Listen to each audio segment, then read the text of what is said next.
नमस्ते बच्चों। आज फिर हम लोग यहाँ पे एक साथ आए हैं केमिस्ट्री का अपना नया क्लास करने के लिए। और हम लोग जो टॉपिक पढ़ रहे थे हमारा सॉल्यूशन, उसके हम लोगों ने टाइप्स ऑफ सॉल्यूशंस कंप्लीट कर लिया था।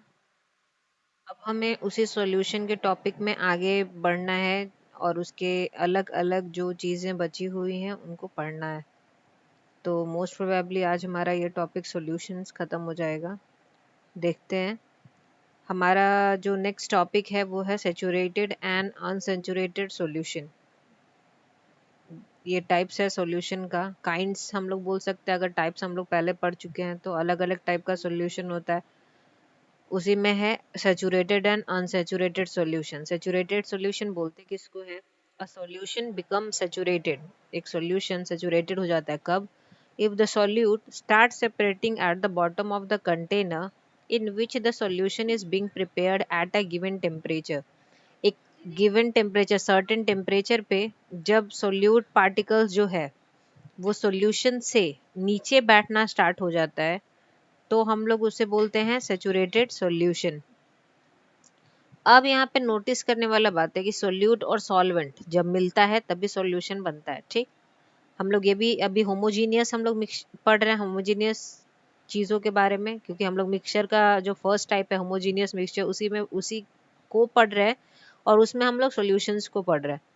तो होमोजीनियस हम लोगों ने पढ़ा था कि सोल्यूट जो है वो अलग नहीं होगा, वो सेम फेज में रहेगा। लेकिन हर सॉल्वेंट का अपना एक कैपेसिटी होता है सोल्यूट को डिसॉल्व करने का। जैसे मान लो एक गिलास हम लोग पानी लिए हैं और उसमें हम लोग बोले एक बोरा चीनी डाल देना, तो क्या पॉसिबल है कि वो पानी जो है एक बोरे चीनी को वो घोल ले? चलो एक बोरा छोड़ दो, 1 या 2 केजी ही मान लेते हैं। तो क्या एक गिलास पानी 1-2 केजी चीनी को अपने अंदर घोलने की कैपेसिटी रखता है? ऐसा मेरे ख्याल से तो पॉसिबल नहीं है। हाँ, एक टाइम तक मान लो 1/2 केजी वो अपने अंदर घोल ले, सॉल्यूशन पूरा गाढ़ा हो जाएगा। लेकिन एक टाइम ऐसा आएगा जब चीनी उसमें घुलना बंद हो जाएगा। उसका क्या मतलब हुआ कि उस सॉल्वेंट में जो मैक्सिमम अमाउंट ऑफ सोल्यूट घुल सकता था वो घुल चुका। अब इसके आगे उसमें सोल्यूट घुलने वाला नहीं है। तो जब ऐसा वक्त आ जाता है कि मैक्सिमम अमाउंट ऑफ सोल्यूट किसी भी सॉल्वेंट में डिसॉल्व हो चुका है और आगे वो सोल्यूट उसमें डिसॉल्व नहीं होगा। अब जब डिसॉल्व नहीं होगा तो क्या होगा? वो नीचे बॉटम में बैठना स्टार्ट कर देगा। तो इसी पॉइंट को, जब ये पॉइंट अचीव हो जाता है तो हम लोग बोलते हैं उस पॉइंट को, उस सॉल्यूशन को हम लोग बोलते हैं सैचुरेटेड सॉल्यूशन। समझ में आप लोगों को आ रहा होगा? सॉल्यूशन का वो पॉइंट जब सोल्यूट उसमें और ज़्यादा नहीं घुल सकता और सोल्यूट क्या होगा? स्टार्ट करेगा सेपरेट होना at the bottom of the container, जिसमें उस सॉल्यूशन को बनाया गया है उसी कंटेनर के बॉटम पे बैठना शुरू हो जाएगा। और टेम्परेचर क्या होगा? कांस्टेंट होगा उस टाइम। टेम्परेचर हम लोग नहीं बदल सकते, क्योंकि टेम्परेचर और बढ़ा देंगे तो सॉल्यूशन पे इफेक्ट होता है टेम्परेचर का। वो सोल्यूट या तो बढ़ना या घटना कुछ भी शुरू हो जाएगा। तो उस टाइम टेम्परेचर को क्या होगा? कांस्टेंट रखना पड़ेगा, क्योंकि टेम्परेचर एक बहुत इंपॉर्टेंट रोल प्ले करता है यहाँ पे।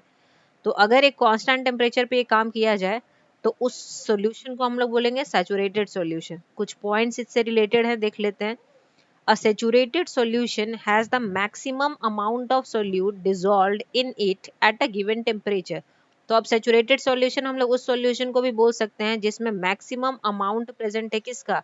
सॉल्यूट का, उसमें डिसॉल्व है एक गिवन टेम्परेचर पे। ठीक, it becomes unsaturated upon heating.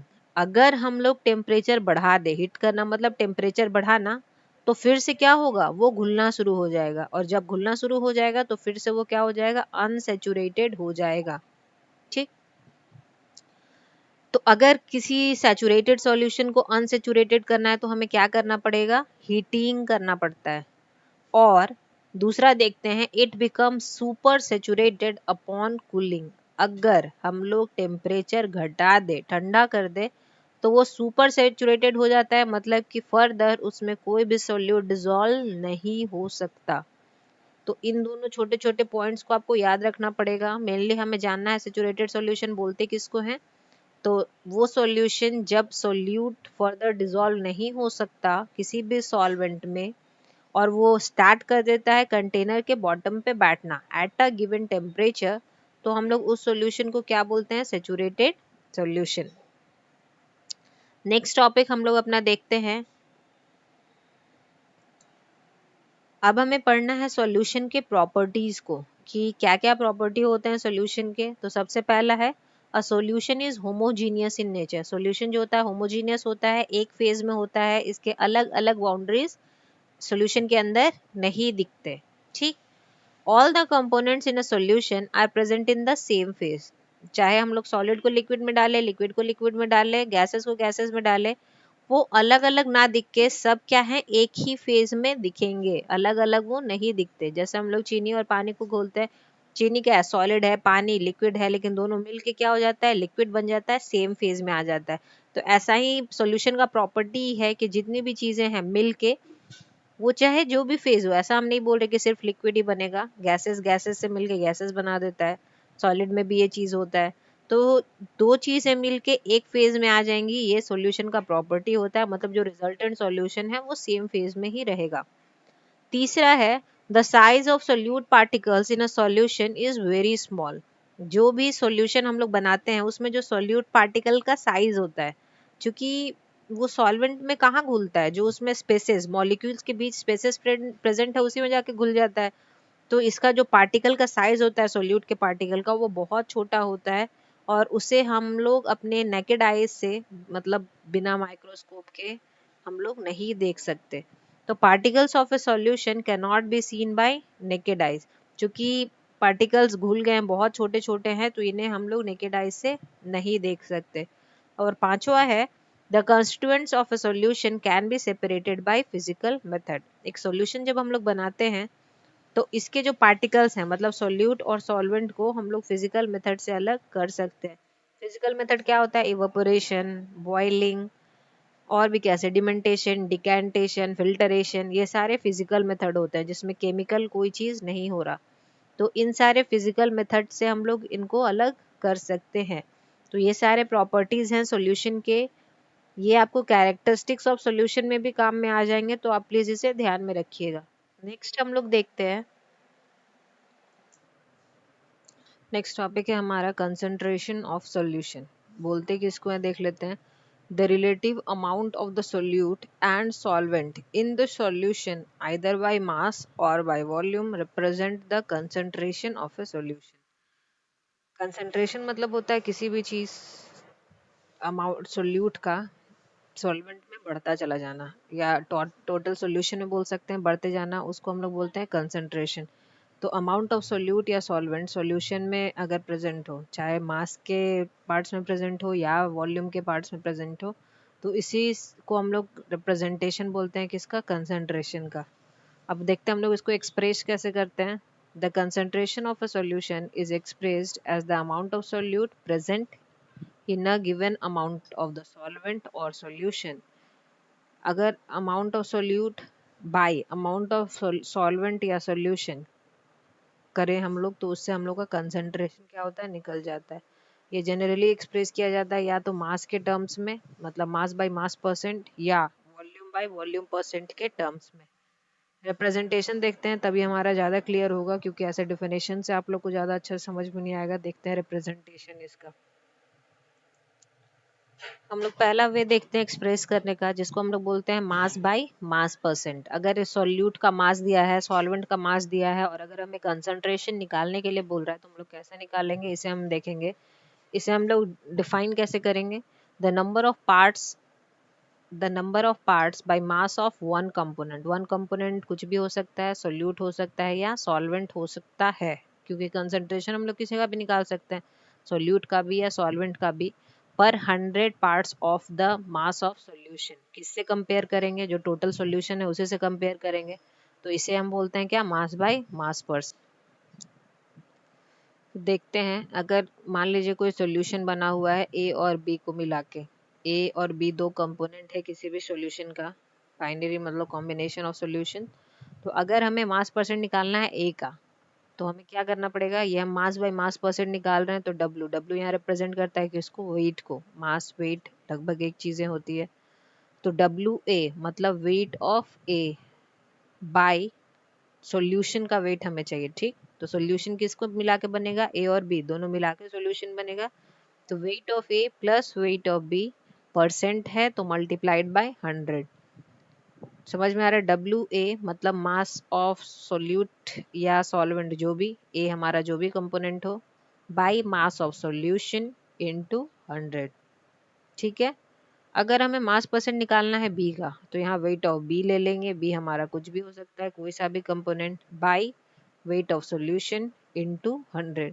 तो यहाँ हम लोग कंसंट्रेशन A और B का निकाल रहे हैं, तो जिसका निकालना है हमें उसको ऊपर रखना है, नीचे में सॉल्यूशन का हमें मास रखना है और उसे परसेंट में निकालना है, तो मल्टीप्लाई कर देना है किससे? 100 से। तो ये प्रोसेस है कंसंट्रेशन को निकालने का। अगर A का निकालना है तो A का ऊपर रखेंगे, अगर B का निकालना है तो B का ऊपर रखेंगे। अब हम लोग देखते हैं वॉल्यूम बाय वॉल्यूम परसेंट कैसे निकालते हैं। देखिए वॉल्यूम बाय वॉल्यूम परसेंट का डेफिनेशन क्या होगा? The number of parts bye volume of one component. Component कुछ भी हो सकता है, सॉल्यूट और सॉल्वेंट, पर 100 parts of the volume of solution. ठीक, 100 पार्ट्स, टोटल पार्ट्स किसी भी सॉल्यूशन का, तो इसे हम बोलेंगे वॉल्यूम बाय वॉल्यूम परसेंट। अगर वॉल्यूम परसेंट हमें निकालना है ए का, देखिए मास और वॉल्यूम आपको एग्जैक्टली क्वेश्चन में ही दिया रहेगा।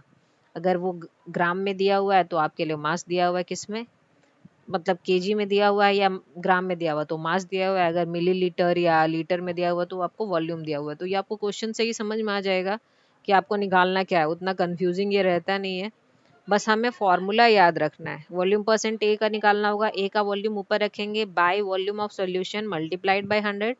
अगर वॉल्यूम परसेंट बी का निकालना रहेगा तो वॉल्यूम ऑफ बी ऊपर रखेंगे by volume of A plus B, मतलब कि सॉल्यूशन मल्टीप्लाइड बाय 100। तो ये हुआ वॉल्यूम बाय वॉल्यूम परसेंट और वो हुआ मास बाय मास परसेंट। अगर वॉल्यूम मास परसेंट कभी निकालना होगा मास बाय वॉल्यूम, ठीक, मास बाय वॉल्यूम भी कभी कभी निकालने क्वेश्चन में बोलता है, तो कुछ उसमें कंफ्यूज करने जैसा नहीं है। उसमें मास ऑफ सोल्यूट जो है वो ऊपर रख लेंगे, वॉल्यूम ऑफ सोल्यूशन नीचे रख देंगे और मल्टीप्लाई कर देंगे किससे? इनटू 100 से। कोई भी इंटरचेंजिंग या सेम यूनिट वाला कंफ्यूजन वहाँ पे नहीं रखना।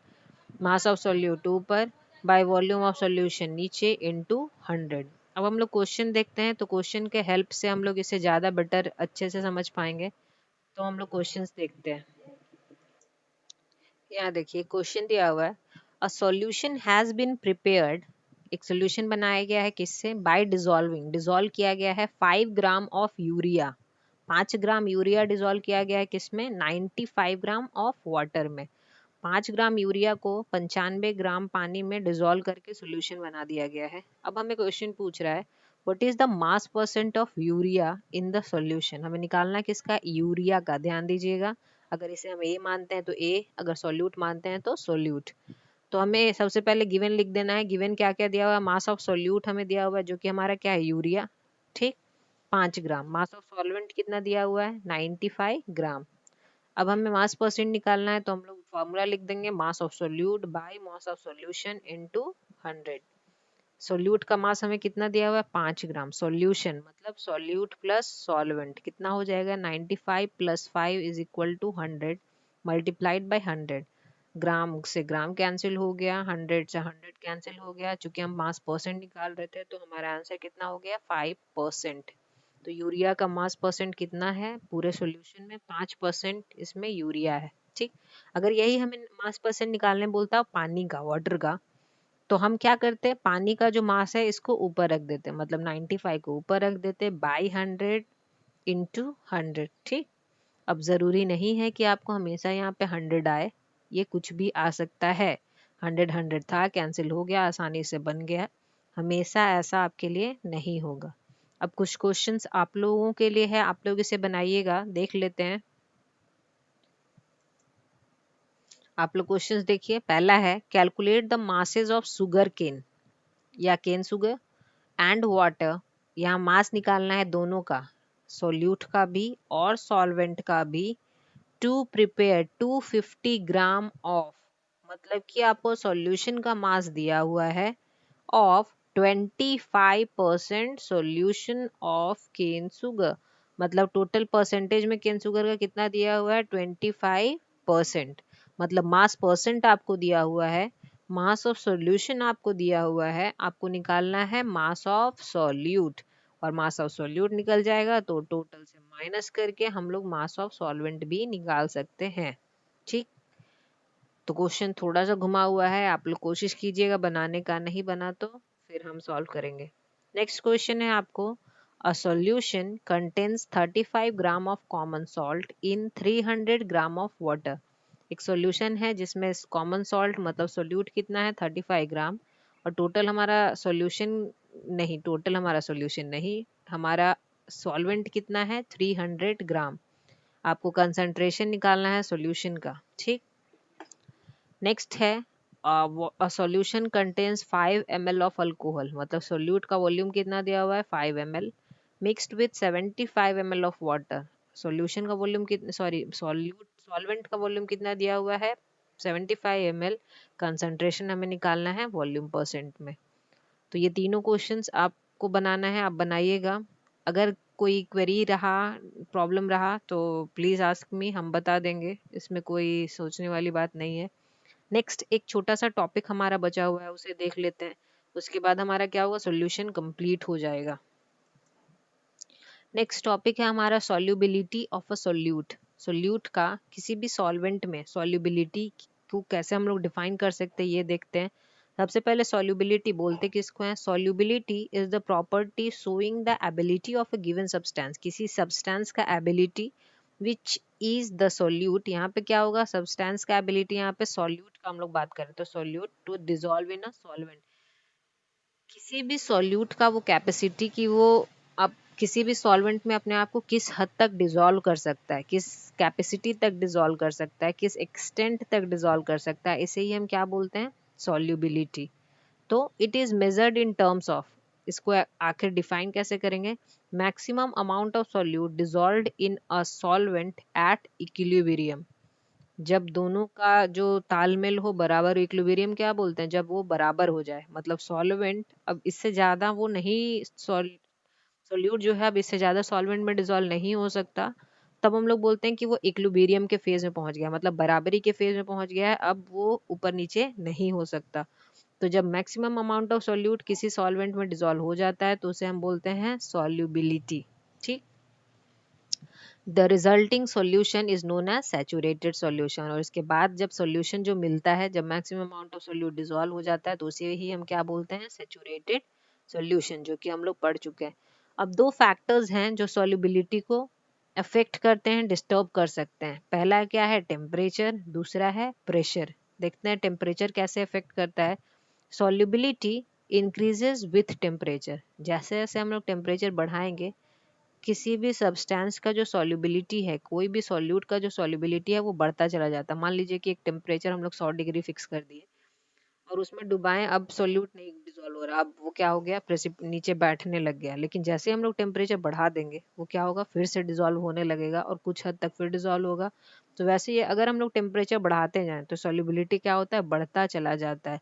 With the increase in temperature, they become less soluble in each other and in water, but more soluble in organic solvent. ठीक। तो जैसे जैसे हम लोग टेम्परेचर हम लोग बढ़ाते हैं, सॉल्युबिलिटी जो है नॉर्मली हमें यही समझना है कि बढ़ता चला जाता है। प्रेशर हम लोग देखते हैं, for the majority of solid and liquid solutes pressure does not affect solubility. Maximum solid या लिक्विड जो सॉल्यूट होते हैं उनके लिए प्रेशर कुछ ज़्यादा इफेक्ट शो नहीं करता, लेकिन the solubility of a gas is directly proportional to the pressure of this। अगर गैस, सॉलिड और लिक्विड को प्रेशर से हम लोग ज़्यादा इफेक्ट नहीं पड़ता, क्योंकि वो जल्दी डिस्टर्ब नहीं होता प्रेशर के टर्म्स में, लेकिन गैसेस जो हैं उसका सॉल्युबिलिटी डायरेक्टली प्रोपोर्शनल है। प्रेशर बढ़ाएंगे तो सॉल्युबिलिटी गैस का बढ़ जाएगा, और प्रेशर अगर घटाएंगे तो सॉल्युबिलिटी किसी भी गैस का घट जाएगा। अब इसी के साथ हमारा जो ये टॉपिक है सॉल्यूशन मतलब होमोजीनियस मिक्सचर, ये हो गया कंप्लीट। अब हमें पढ़ना है हेट्रोजीनियस मिक्सचर, जिसमें हमें कॉलाइडल सॉल्यूशंस के बारे में पढ़ना है। तो उसका हम लोग नेक्स्ट डे से स्टार्ट करेंगे। तब तक आप लोग को जितना पढ़ाई हुआ है आप लोग अच्छे से इसके नोट्स को बना लीजिएगा। कोई भी क्वेरी होगा तो एक परफेक्ट टाइम, मान लीजिए कल हम क्लास सुबह आपका 8:30 से 9 के बीच अगर डाल देते हैं तो हम लोग शाम में क्वेरी क्लास रख लेंगे। नियरली हम लोग रखते हैं 7 to 8 के बीच, 7 PM to 8 PM आप लोग अपने क्वेरीज को पूछ सकते हैं। कमेंट सेक्शन में पूछ सकते हो आप लोग, या आप लोग डायरेक्ट पूछ सकते हो थ्रू व्हाट्सअप। अगर आपको क्वेरी हो तो प्लीज़ आस्क मी देयर, वहीं पे हम आप लोगों का प्रॉब्लम जो है सॉल्व कर देंगे। नेक्स्ट डे आप लोगों को शेड्यूल मिल गया है, आप लोगों का केमिस्ट्री जो है वीक में 2 दिन होगा, which is Wednesday and Thursday. तो अब हम लोग क्वेरी ख़त्म करने के बाद नेक्स्ट वेडनेसडे को अपने नए टॉपिक के साथ, इससे आप लोगों को प्रॉपर टाइम भी मिल गया है, हर सब्जेक्ट का प्रॉपर स्टडी करने का टाइम को अपने प्रॉपर यूटिलाइज करने का कोशिश कीजिए, अपने टाइम को आप प्रॉपर यूटिलाइज कर सको, ताकि आप लोगों को आगे कम से कम प्रॉब्लम को फेस करना पड़े। So study hard, take care and stay at home, ज़रूरी है सबसे ज़्यादा। Good bye.